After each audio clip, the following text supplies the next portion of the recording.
Hello everyone, I'm Wes, and last week I presented you the new country Turkey, but I didn't talk about the balance and the match, so today we're gonna see that together.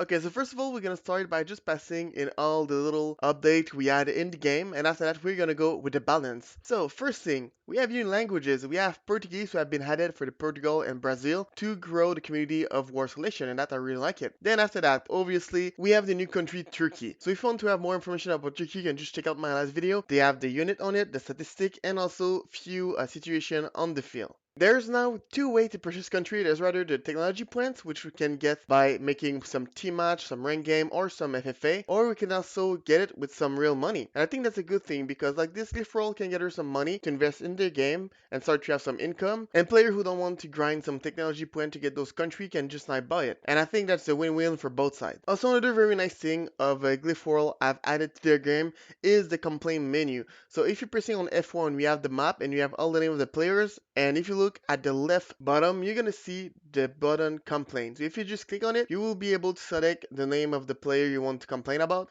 And after that, you can select the reason why you complain about it. You can leave a little message if you need it, and you can just send it. And so that's a very easy way to be able to complain against players who aren't following the rule, who are making some problem in the game. Another very good upgrade they implement with the last patch is the fact of now to gather some technology points, you need to interact in the game, which means you cannot anymore do AFK and free-for-all to get some technology points. The number of technology points you will receive in-game will depend on many things. Your economy, your army, the number of enemies slain, for example, your territory, your position at the end of the game, and the age you are at. Don't forget if those are only examples because there's no information about how the game exactly count at our stat to be able to give us those technology points. There is also a new mode with all the units. They can attack rather at the closest target or the best target. You can see it in-game in the yellow menu of your unit. There's going to be rather a brain or a eyes as an option. All the statistics of your match will be available now at the end of every match in the result of the match menu or into the replay if you press F1. Also, the edge of the map have been covered with texture of heart to be able to not let players seeing under the map, which is a very good thing. Also, all the space zone by wheat is now limited, so you cannot spawn wheat all around the map like people are doing at the end of the game often. There's no more boat at all into the single player sandbox mode. Also, all the squad are no longer pay mode, which means if you already purchased that mode earlier, now you can get a discount on your next purchase in the game. And if you didn't have it, just report it in the official Discord, report bugs, and somebody will contact you to fix the issue. To replace the co-op mode, now we have the special game modes who are all the survival game, for example, or the co-op sandbox who are now available with that new pack of special mode game. Another very nice thing of War Selection added into their game is the workers menu. So if you press on F1, you're gonna see on the top right of that menu a little panel with every single thing your worker are doing at the moment, including tractor and boats. You will also notice in game in your action bar, you will see the little lockers. If that locker is open, that means actually if there's always an access to your main building, which you need to be careful with. If the locker is closed, that means you have enough wall and protection to avoid being reached by an enemy directly to your main building. Now that we have seen the upgrades of the game, let's check out the balance. So first of all, there's the animal who have the summoning allies reduced, so that's very good for us because the early game, all those animals attacking you in the same time is very annoying. So I think that's a very good thing they did over there. Then for the Stone Age, we have the Altar, the Bulwark, the Fight Pit, and the Stonecutter who got a +1 in armor. Then we have the Hutch who have an increase of 50 HP, so now it's 150 instead of 100. The Warehouse have the exact same buff, so 150 of HP instead of 100. Then we have the Workers who have a little buff in their damage against building, pass 4 to 5. And finally, for the Stone Age, we have the Macemen who have an armor increase 0 to 2 in average. For that, they already nerfed it because that was a mistake. Like the Maceman was able to defend themselves even against medieval age units. At base, I think they did that buff really to have a good defense against Warrior Rush and Pikeman Rush, but that was a way too much armor, so now they just nerfed it and is more balanced. Okay, now let's jump in Europe for Bronze and Iron Age. We have the Archer who have the reduced damage against building 5 to 4, which is alright because for me it's logic. Arrow should not be that much damage against building. Then we have the Horsemen who have little buff in HP of 30 HP, so so now it's past 280, and the Guardian Tower have now their armor increased to 3.7 to 4.7. I really like the fact of they did improve the armor of a European tower because they're very costly in resources, but I still think of they should remove the obligation to improve the towers to get through the ages with Europe because Asia don't have that, and that make them in a huge advantage economically and also for defending themselves. Because if you're taking a look often of European players, a lot of them will avoid making towers to not have to pay all the costs of the modernization of those towers, or at least reduce the price to improve them. Like this, Europe will be able to keep up a little bit better with Asia, and the game will be a little bit more balanced economically for both factions. Then for early Asia, we have the Archer, the Heavy Archer, and the Horseman Archer who have a little reduction of damage against buildings, so it passes to 5 to 4 like the European Archers. Then again, the Cavalry get a little buff of HP, past 280 instead of 150. The Observing Tower have passed to a number of 2.5 to 3.5, and the life have increased to 220 to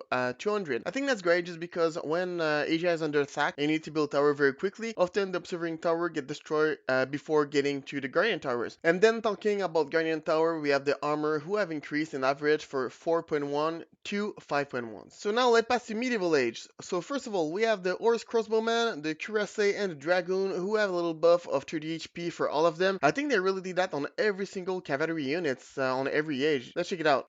Cossack or Surya, yes, they did that on every single cavalry. It's a very good thing they did over there, just because the cavalry need to be more unique and award their costs and resources, and making them a little more tanky can make those units more useful on the battlefield for thinking or just to go around an army and go harassing behind the line. And so now for Western Europe, we have the longbow who have increased their damage to 7 to 8, and also they attack every 0.9 seconds instead to 1 second. The visibility and range have increased a little bit, and so overall for the longbow, he just to be able to defend himself a little bit better, and also he can have a little bit more range when shooting his longbow. Chariot health have increased to 150 to 200, so a little buff again for the HP of the cavalry. Heavy Knight have passed to 175 to 200, also a way more thank you too. Then we have the Onager, so siege weapons for Western Europe, who have passed to a damage of 35 to 40 for every single rock he's throwing at the same time, and he's attacking every 9 seconds. So again, like the last month, they want the siege weapon to be more realistic and deal a lot of damage, mainly against building, and have also the tactical place on battlefield. So now for Eastern Europe, we have a health increase for the Horse Archer, the Light Knight, the Cossack, the Ursuria, and the Catapult. The projectile spread have been reduced to 20% to 18%, and their attack time have been reduced to 10 to 9 seconds. So same thing as the Onager, they really want the siege weapon to have their place in that game. So now for Western Asia, the Oglen, Sipak, and Mamluk have the little buff of HP. Then for the Sipak, they also reduce the armor to 2.4 to 2.1. It's a very little nerf on that, but it's okay considering if they have a boost of HP. Same thing for the Mamluk, a little reduction on the armor. They pass to 5.7 to 5.2. And again, it's okay, mainly also because you want to keep the balance. If they increase the HP, you want to reduce a little bit the armor to not have that cavalry too strong. If not, it's not going to be well balanced with European who are supposed to have a stronger unit than Asia. Then something very interesting here, the ballista deal way more damage against units, and considering of he's supposed to make some perforated damage, I think that's very realistic to make them a way more efficient against units. Also considering the ballista don't really do a big area damage compared the catapult or the Onager, so it's important if when he's touching his target of he's dealing a lot of damage. His projectile spread also have reduced to 15% instead of 20, which is a good thing, and the time between his attack have been reduced to 8 seconds. About Eastern Asia, the only thing they changed is the cavalry. They all have the buff of 30 HP for all of them. Then now we can jump into industrial. So first of all, with industrial, we have the steamboat who are the new unit who can transport up to 50 seats. Also the cavalry have increase of 30 HP obviously. Trawler can now gather at a speed of 10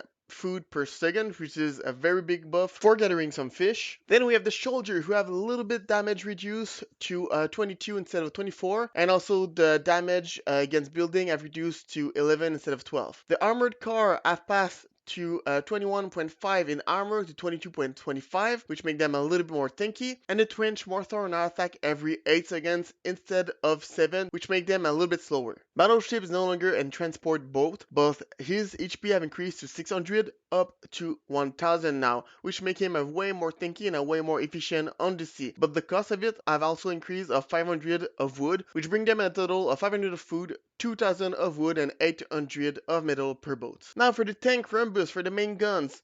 His bullet spread have reduced to 15% instead of 18, so that's making him way more accurate. And also, he's more tanky with 30.55 of armor instead of 29.2. Considering his speed, I think that's a very great upgrade for him. So now about the C4, they have reduced the damage to 120 instead of 150, which is very good because those bad boy was very OP on the ocean. And also, the time between attack have been increased to 10 seconds instead of 8. About the Dreadnought, he have a very similar buff of the battleship, so he have an increase of HP, so it's passed to 700 to 1200 of HP, and also his cost passed to 2000 of wood up to 2500 of wood now. Last thing for today is India. India now, the trench Mothar elephant are attacking every 8 seconds instead of 6, and the price for the food have increased to 500 to 600. I think that nerf is a little bit too much personally, mainly because the armored car and the cavalry can kill elephant very quickly, and India has nothing to defend against those two kind of units really. And I think that's mainly due because the machine gun elephant, who are supposed to help the Mothar elephant and protect it, have a very